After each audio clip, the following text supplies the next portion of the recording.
ভাবুন তো, পৃথিবীর এমন একটি দ্বীপ যেখানে হাজার হাজার ইঁদুর আর লক্ষ লক্ষ পেঙ্গুইন একই জায়গায় বাস করে। প্রথম দেখায় হয়তো মনে হবে এতে সমস্যা হওয়ারই বা কি আছে, কিন্তু এখানেই লুকিয়ে ছিল এক ভয়াবহ বিপর্যয়ের শুরু। শুরুর দিকে কেউই বুঝতে পারেনি এই ছোট্ট প্রাণীগুলো একদিন পুরো দ্বীপের পরিবেশকেই ধ্বংসের মুখে ঠেলে দেবে।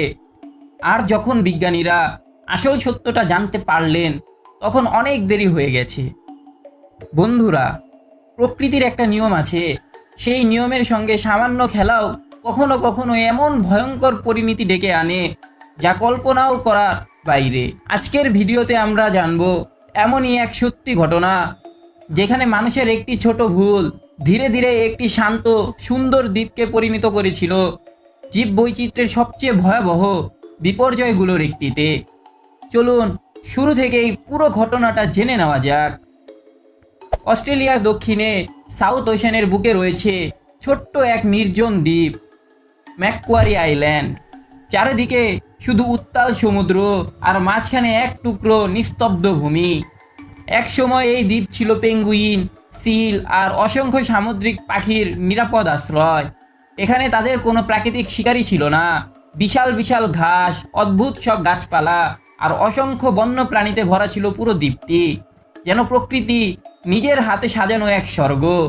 কিন্তু 1810 সালে সব কিছু বদলে যেতে শুরু করে। সেই বছর কিছু ইউরোপীয় সামুদ্রিক নাবিক প্রথম এই দ্বীপে পৌঁছায়। শুরুতে তারা সিলের মাংস আর মূল্যবান পশম সংগ্রহের জন্য শিকার করত। সময়ের সঙ্গে সঙ্গে শিকার এতটাই বেড়ে যায় যে কয়েক বছরের মধ্যেই সিলের সংখ্যা আশঙ্কাজনকভাবে কমে আসে। এমনকি শুধু খাবার বা ব্যবসার জন্যই নয়, অনেক সময় তারা বিনোদনের জন্য পেঙ্গুইন আর সামুদ্রিক পাখি হত্যা করত। কিন্তু অবাক করার বিষয় হলো, এই শিকারীরাই যে দ্বীপের সবচেয়ে বড় বিপদ নিয়ে এসেছিল সেটা তারা নিজেরাও জানতো না। কারণ তাদের জাহাজের সঙ্গে লুকিয়ে এসেছিল ছোট্ট ছোট্ট কিছু ইঁদুর। জাহাজ যখনই দ্বীপের তীরে ভিড়ত, তখন সেই ইঁদুরগুলো নেমে পড়তো নতুন এই ভূমিতে। প্রথম দিকে কেউ তাদের গুরুত্বই দেয়নি। এই ছোট প্রাণী আর কী বা ক্ষতি করতে পারে, এমনটাই ভেবেছিল সবাই। কিন্তু বন্ধুরা, এখান থেকেই শুরু হয় এক ভয়ঙ্কর অধ্যায়। নতুন পরিবেশে ইঁদুরগুলো খুব দ্রুত নিজেদের মানিয়ে নেয়। আর এরপর দেখা যায় তাদের সবচেয়ে বড় শক্তি, অবিশ্বাস্য গতিতে বংশ বিস্তার করার ক্ষমতা। একটি স্ত্রী ইঁদুর মাত্র 21 থেকে 25 দিন পর পর 6 থেকে 12টি পর্যন্ত বাচ্চা জন্ম দিতে পারে। আরও আশ্চর্যের বিষয় হলো, সেই বাচ্চাগুলো মাত্র 4 থেকে 5 সপ্তাহের মধ্যেই বড় হয়ে নিজেরাও বংশ বিস্তার শুরু করে। একটু চিন্তা করে দেখুন তো, মাত্র 6 মাসের মধ্যে একটি ইঁদুরের বংশ থেকে 500 থেকে 1000টিরও বেশি ইঁদুর জন্ম নিতে পারে। আর এই দ্বীপে তাদের শিকার করার মতো কোনো প্রাকৃতিক প্রাণীই ছিল না। ফলে যা হওয়ার ঠিক তাই হলো। অল্প কয়েকটি ইঁদুর খুব অল্প সময়ের মধ্যেই পুরো ম্যাকোয়ারি আইল্যান্ড দখল করে ফেলে। এরপর শুরু হয় প্রকৃত ধ্বংসযজ্ঞ। ইঁদুরগুলো পাখিদের ডিম খেতে শুরু করে, বাসা নষ্ট করে, এমনকি ছোট ছোট ছানাগুলোকেও ছাড়তো না। এই দ্বীপের বেশিরভাগ সামুদ্রিক পাখি দিনের বেলা খাবারের খোঁজে সমুদ্রে চলে যেত, আর রাতে মাটির গর্তে বা মাটির কাছাকাছি বাসা বানিয়ে বিশ্রাম নিত। হাজার হাজার বছর ধরে এখানে কোনো শিকারী না থাকায় নিজেদের রক্ষা করার প্রয়োজনই তাদের কখনোই পড়েনি।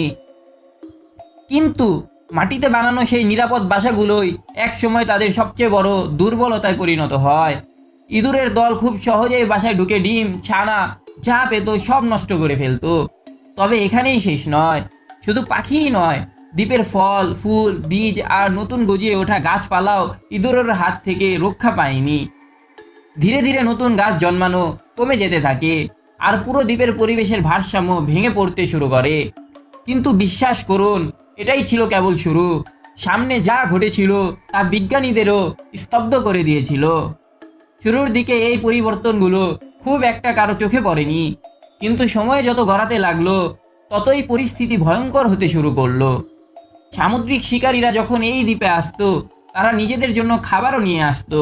কিন্তু কিছুদিন পর তারা লক্ষ্য করলো, জমিয়ে রাখা সেই খাবার রাতারাতি ইঁদুরের দল নষ্ট করে দিচ্ছে।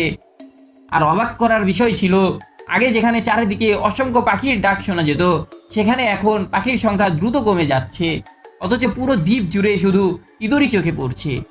তখন তারা ভাবলো এই সমস্যার সহজ একটা সমাধান বের করা দরকার। তাই তারা ইঁদুর দমনের জন্য কয়েকটি বিড়াল এনে এই দ্বীপে ছেড়ে দেওয়া হলো। পরিকল্পনাটা শুনতে বেশ বুদ্ধিমান মনে হলেও বাস্তবে সেটাই হয়ে দাঁড়ায় পুরো দ্বীপের ইতিহাসে সবচেয়ে বড় ভুলগুলোর একটি। কারণ বিড়ালগুলো ইঁদুর শিকার করার বদলে অনেক সহজ শিকার বেছে নিল, আর সেই শিকার ছিল নিরীহ সামুদ্রিক পাখিগুলো। বন্ধুরা, এখান থেকে বিপর্যয় আরও ভয়ঙ্কর রূপ নিতে শুরু করে। দ্বীপের খাড়া পাহাড়, পাথরের চূড়া কিংবা নিরাপদ মনে করা বাসাগুলো, কোথাও আর পাখিরা নিরাপদ ছিল না। বিড়ালগুলো একের পর এক বাসায় উঠে ডিম নষ্ট করত, ছানাগুলো ধরে খেয়ে ফেলতো, এমনকি বড় পাখিগুলোকেও শিকার করত। কারণ ইঁদুরের পেছনে ছোটা যতটা কঠিন, ধীর স্থির পাখি ধরা তার চেয়ে অনেক সহজ ছিল। ফলে খুব অল্প সময়ের মধ্যেই বিড়ালের সংখ্যাও বেড়ে যায়। এক সময় পরিস্থিতি এমন হয় যে প্রতি বছর প্রায় 60,000 সামুদ্রিক পাখি শুধু এই বিড়ালগুলোর শিকার হতো। ভাবুন তো, একটি ভুল সিদ্ধান্তের কারণে প্রতি বছর হাজার হাজার প্রাণী হারিয়ে যাচ্ছিল। এর ফল ছিল ভয়াবহ। অনেক প্রজাতির পাখি এই দ্বীপ থেকে চিরতরে বিলুপ্ত হয়ে যায়। এক সময় এমন অবস্থাও তৈরি হয় যখন মনে হতো পুরো দ্বীপে যেন শুধু ইঁদুর আর বিড়ালেরই রাজত্ব চলছে। কিন্তু দুর্ভাগ্যজনকভাবে এখানে বিপর্যয় শেষ হয়নি, বরং সামনে অপেক্ষা করছিল আরও বড় একটি সমস্যা। সেই সময় দীর্ঘ সমুদ্র যাত্রায় বের হওয়া নাবিকরা জাহাজে জীবিত খরগোশ রাখত, যাতে প্রয়োজন হলে সেগুলো খাবার হিসেবে ব্যবহার করা যায়। পরবর্তীতে অনেক ইউরোপীয় শিকারী সেই খরগোশগুলো ম্যাকোয়ারি আইল্যান্ডে ছেড়ে দেয়। তাদের ধারণা ছিল খরগোশগুলো এখানে বংশবিস্তার করলে ভবিষ্যতে খাবারের কোনো অভাবই হবে না। কিন্তু তারা একটি বিষয় একেবারেই ভাবেনি, এই দ্বীপে খরগোশের সংখ্যা নিয়ন্ত্রণ করার মতোও কোনো প্রাকৃতিক শিকারী ছিল না। ফলে ইঁদুরের মতো খরগোশও দ্রুত বংশবিস্তার করতে শুরু করে। কিছুদিনের মধ্যেই দ্বীপে ইঁদুর, বিড়াল আর খরগোশ, এই 3 প্রাণীর সংখ্যাই বিস্ফোরণের মতো বাড়তে থাকে।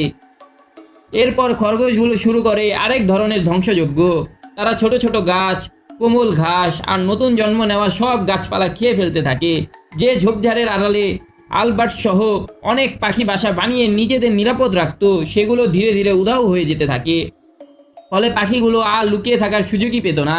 খুব সহজেই তারা বিড়ালের শিকারে পরিণত হতো।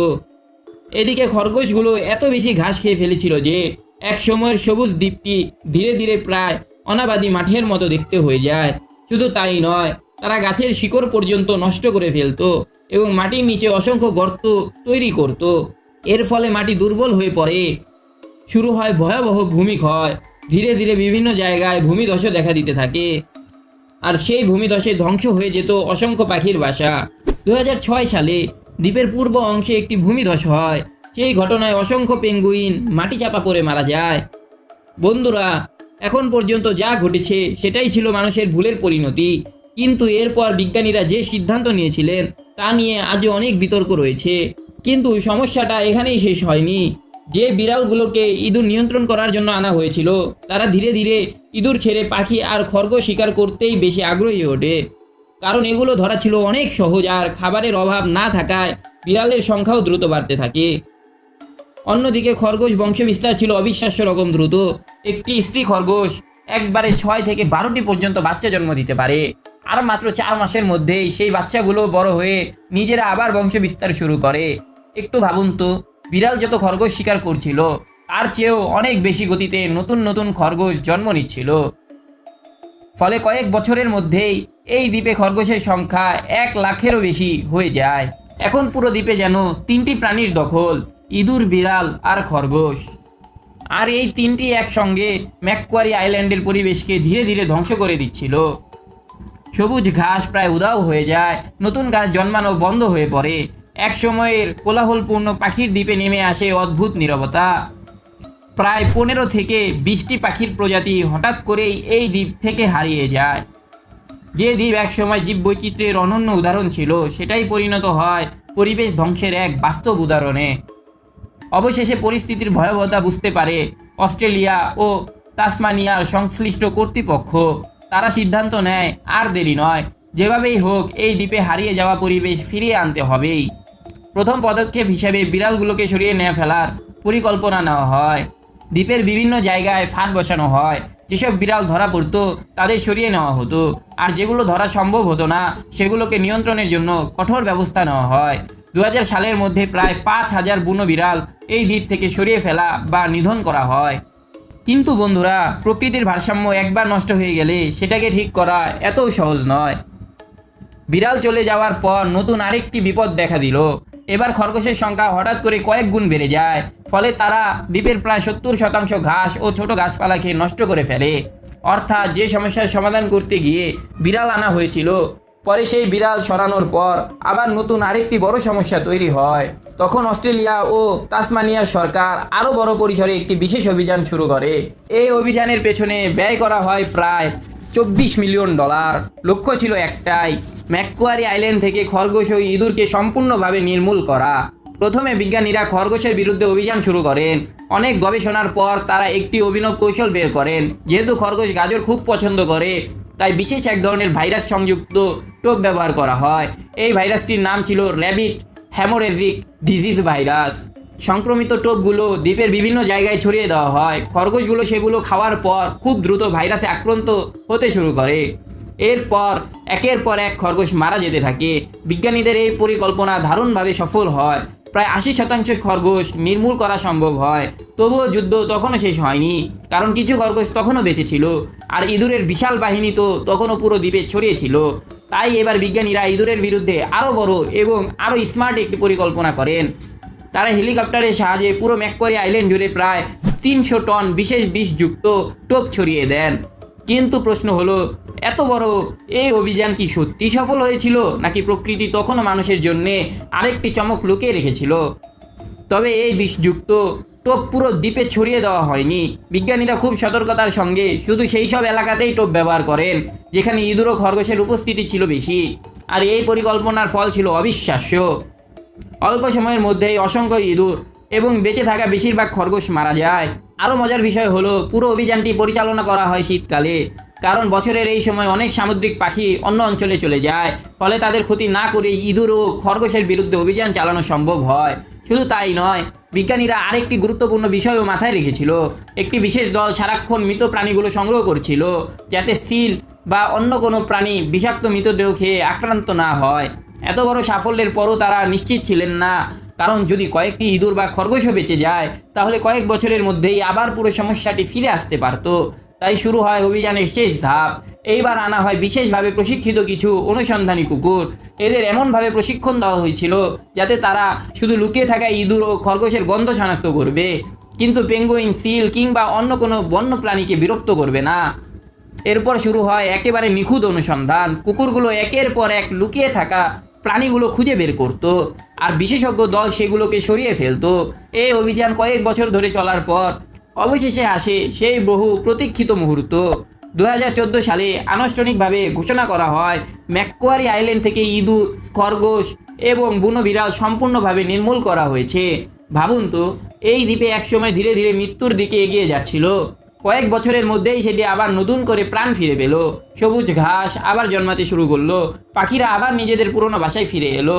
দীর্ঘদিন ধরে হারিয়ে যাওয়া অনেক প্রজাতিও আবার এই দ্বীপে দেখা যেতে শুরু করলো। বন্ধুরা, এই পুরো ঘটনাটি আমাদের একটি অসাধারণ শিক্ষা দেয়। প্রকৃতির ভারসাম্য নষ্ট করতে মানুষের খুব বেশি সময় লাগে না, কিন্তু সেই ভারসাম্য আবার ফিরিয়ে আনতে লাগে বছরের পর বছর পরিশ্রম, অসংখ্য মানুষের চেষ্টা এবং কোটি কোটি টাকা। তাই প্রকৃতির প্রতিটি প্রাণী, প্রতিটি গাছ আর প্রতিটি জীবেরই এই পৃথিবীতে একটি গুরুত্বপূর্ণ ভূমিকা রয়েছে। আমরা যখন সেই ভারসাম্যে হস্তক্ষেপ করি, তখন তার পরিণতি কখনো কখনো আমাদের কল্পনারও বাইরে চলে যায়। আজকের ভিডিওটি যদি আপনার কাছে তথ্যবহুল এবং ভালো লেগে থাকে, তাহলে অবশ্যই একটি লাইক দিয়ে আপনার মতামত কমেন্টে জানাবেন।